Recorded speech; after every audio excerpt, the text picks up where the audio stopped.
Hi everyone. Today I'll be going over 2 games of Apex that I played this week. As we see, this is the last week of Apex, and I am thankfully safe for playoffs. I am currently ranked 69, and yeah, I'm looking forward to playoffs next week, but let's get right into the games this week that I played. So game 1. I actually really enjoyed both of these games. They were very close games, I would say. And it all came down to just, one mistake and the other person taking advantage of it, essentially. Yeah, I guess this is what lane games are supposed to be, right? One mistake and you kind of throw. In a sense, that's all games, really. Like, if you make too many mistakes and the opponent capitalizes on it, then you will lose. But without further ado, yeah, let's watch this game.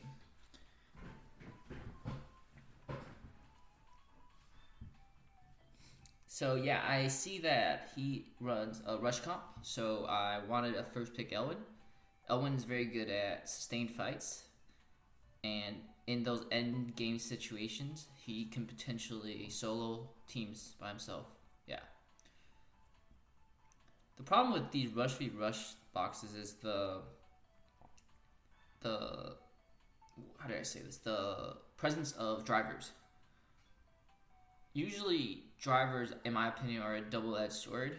Yes, they give you mobility, and they give you more range in a rush v rush comp, but sometimes the drivers themselves don't have a lot of attack ability. However, in this case, Akaya is, she has her 3C, which can kill someone. So, in this case, Akaya doesn't have that con of, no damage. And I believe she didn't bring 3C in this game anyways. She brought Act Again, which is a very strong skill in rush v rush comps. The presence of teleport / drivers for range, and the presence of Act Agains. Those are 2, I would say, variables that could greatly impact the game. But yeah, so I have P1 advantage. My initial thought, teleport Himiko and just let her do something. Ares can single target attack her, but then she'll just get teleported back here, and she can still come back for a 3C. No one's gonna kill her here with her AoEs. Ares went single target, and Ares with AoE, I don't think can kill this. It's suspectable, but yeah, Ares didn't bring AoE. Matthew has his summon, but that's fine. The summon, it's not gonna. He can tap the summon. The summon can tap Himiko. Himiko gets sent back. Himiko gets come back in next turn. Yeah, so he decides to speed boost. That was my initial thing too. I had to go in hard. Otherwise, if I try setting up, there's basically no time for me to set up. Because Akaya can essentially just speed boost everybody, and everybody has reach. Let's just go back a bit and see the reach pre-Himiko 3C. Yeah, clock. See, that's very lucky. But pre-Himiko 3C, Ares can reach everybody. Well, I guess minus the backside. This was the part I was scared about. Knight of Mystery with her 3C, it does extra damage against cavalry. I was scared of my Elwin getting one shot here. 460 MDef against 1602. Yeah, that's 1200 difference. And MK gets, I think, damage increase. Yeah, so this might have been a one shot. But thankfully, he didn't do that.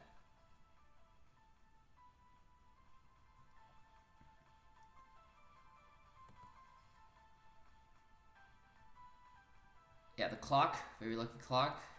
Attack down, MDef down, attack down, damage dealt. Okay, damage dealt. Pretty good debuffs overall, which just gets dispelled. So nothing too big. So yeah, these 2 still have their Moby up downs, but Ares does not no longer have that. My Aaron Rod pick here was kind of I was hoping that she could tank Ares hit with the passive that I brought here. Fair fight, but yeah, I think Aaron Rod was a dead pick. So the act again here is to get Akaya's act again up, I believe. And here I just moved Elwin out of range of MK. I didn't want MK to go in and just bust my Elwin up. Yeah. aerial proc. He could have tapped my Himiko maybe, but yeah. So nothing too much. Dead Himiko. Himiko was gonna die after the 3C. No way she would have lived for a second though. Yeah. So Akaya has ability to act again. Iron Rod is very low HP. Move my Cherry out of range. So this is a pretty crucial part.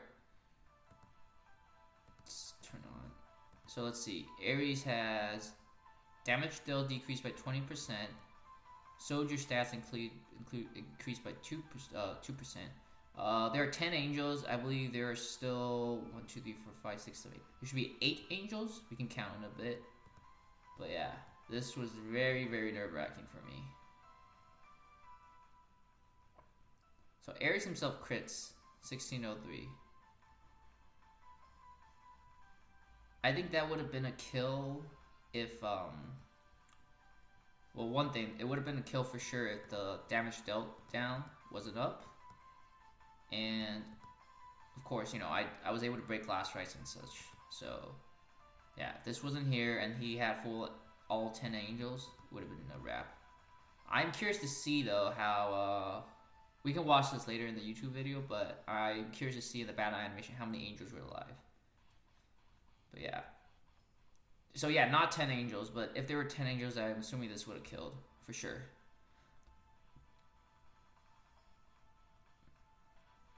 Yeah, so my Elwyn still has the first life. Akaya would act again MK. And yeah, this will take down the first life. But this opens up for my Sherry to just come in and just take over. So the game's pretty much over after my Elwyn tanked the hit. So suppose Elwyn didn't tank the hit, what would have happened would have been, I think things might have been a little bit more different. I think Sherry would have still at the end of the day been able to somewhat solo the enemy team, potentially, but it would have been a lot difficult. But yeah, game 2. Shout out to my good friend and ex-mentor, Sam. So yeah, it turns out I ended up matching against one of Sam's guildmates and his guildies that were trying to get this account into the playoffs. But yeah, very good practice for me, I would say. I struggle fighting rush boxes, and I think this was a very good practice, you know, both BP and execution. So going into this game, I actually decided to play against drivers. I wanted to see if I could beat out a rush team that has driver while I don't have a driver. So yeah, Owen first picked, both sides. Here I could have picked, I could have picked Sherry actually. I think Sherry might have been a nice pick here. But tjess with the TP is to somewhat, you know, even the playing field in terms of mobility. Because, you know, by TPing I can set up potential plays essentially, yeah. But so far the BP is looking, I would say, it comes down to execution, really. The other person has more range, which is a very good thing, a very good, strong advantage in rush v rush situations. But I do have, again, it's 5 DPS versus 5 DPS. Anybody can kill anybody, but he has the advantage of range, which I don't. But I do have Clotaire, which can give me perhaps a slight edge. You'll see in a moment that the Clotaire pick, in general, I think I lost BP here. I think I should have played with the driver. But it turns out I was actually very close to, you know, tweaking out the win. But yeah. So Werner with the sprint. This gives everybody range. Cairo can hit up to, you know, 2 blocks plus the danger zone. Elwyn can go pretty far. Narm has Deadeye, which can let her move 2 extra blocks. She herself has mobility +1, so she can hit 1, 2, basically anybody in the front line. So, again, like last game, I have to counter this aggression by being aggressive too. So what I decided to do was teleport Leon within range of attacking. Leon can reach these 2 units. Clotaire at the same time can also reach everybody but Werner via the 3C. So she has the person has to pick who does he want to kill. So he decides to go in with the Narm and kill Leon. I think this is the right move. It's either that or Ares goes in and kills Clotaire. So I go in and I decide yeah. Or I guess Narm could have killed what's it called? Narm could have killed Clotaire. But then Leon could have been able to kill Ares, do an AoE, so that's, yeah, definitely, yeah. To be fair, I think killing the Clotaire might have been a better, I think it's, 50-50, it's up to the person. But yeah, as you can see, I was able to apply the debuffs. I know that Kyra can dispel debuffs, but these two things, she cannot dispel, which is good for me down the line. So yeah, Kyra just kills Clotaire. Maybe it's time to try to build a tankier Clotaire. That might be a move. Because Calves can, the infantry can tank pretty well. But yeah, so right now, not a very good moment for me. 3v5. Everybody is still alive on the other team. Elwin is SSM, so this doesn't affect him at all. And, the revive disable is already gone. Yeah, so kind of a tough time now. But yeah, there was no way Ares could have killed the Elwin, So I think I wanted to bait him out, but he's pretty smart. Plus, yeah. So normally someone else might have fallen for this, but he did not. So I had to adapt. But yeah, so here I had turn priority, right? So I moved my Ares down for the kill on Arm next turn. So this was probably another mistake. I brought AoE Ares. I got a little bit too greedy. I should have just brought, one of the single target skills. Either the one that dispels or the one that resets on a kill.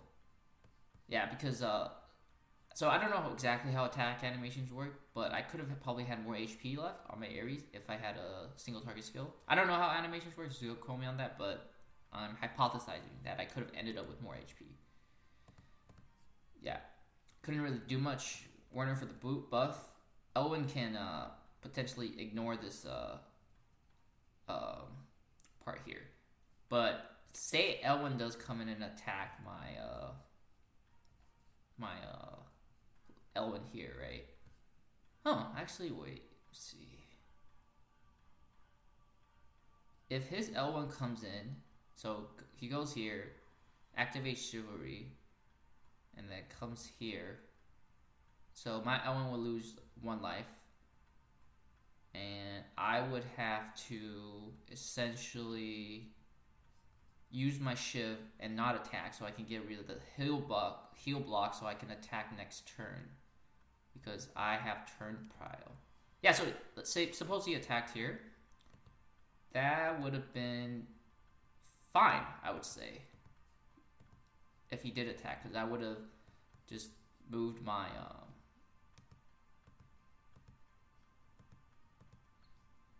Yeah, I would have just moved my,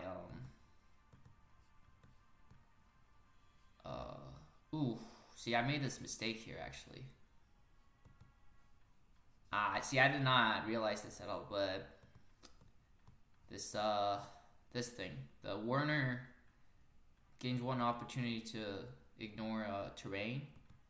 So he's ignoring 1 terrain here, but if he moves again here, he can ignore another terrain and effectively reach my Elwin. Okay, yeah, so he did make a mistake here by not attacking my Elwin. Interesting. Very interesting. Yeah, I did not see this earlier.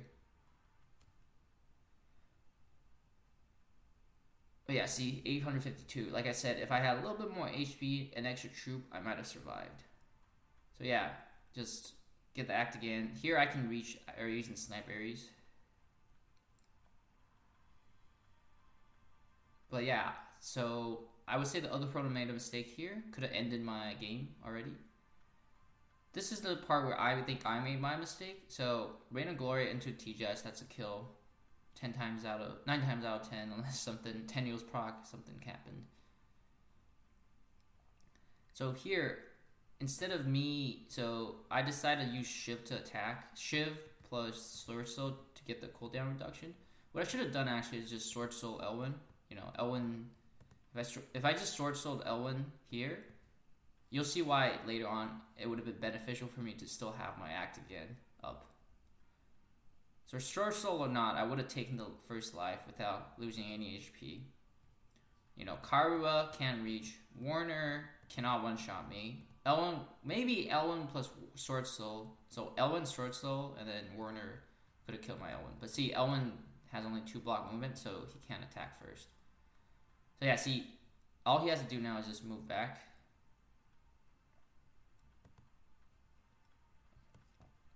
Yeah, he just has to move back, and I can't reach anybody. So pretty much game. But curious to see, upon second look on this game, if he attacked my Elwyn. Actually, I'm curious. I think that would have been a kill. Yeah, for sure, that would have been a kill. If his Elwyn attacked my Elwyn, I think that would have been a kill. So yeah, I made a mistake of keeping my Elwyn in range. I didn't want to keep Elwyn in range, but yeah. Additionally, I need to work on my clock management skills. This game, towards the end, I was running out of time. I was thinking too much, and I think, yeah, good thing he didn't exploit my mistake there with the misposition of Elwyn. Yeah, good game anyways. Alright, guys, I hope you enjoy your Apex weekend like I did, and we'll see you guys next week for playoffs.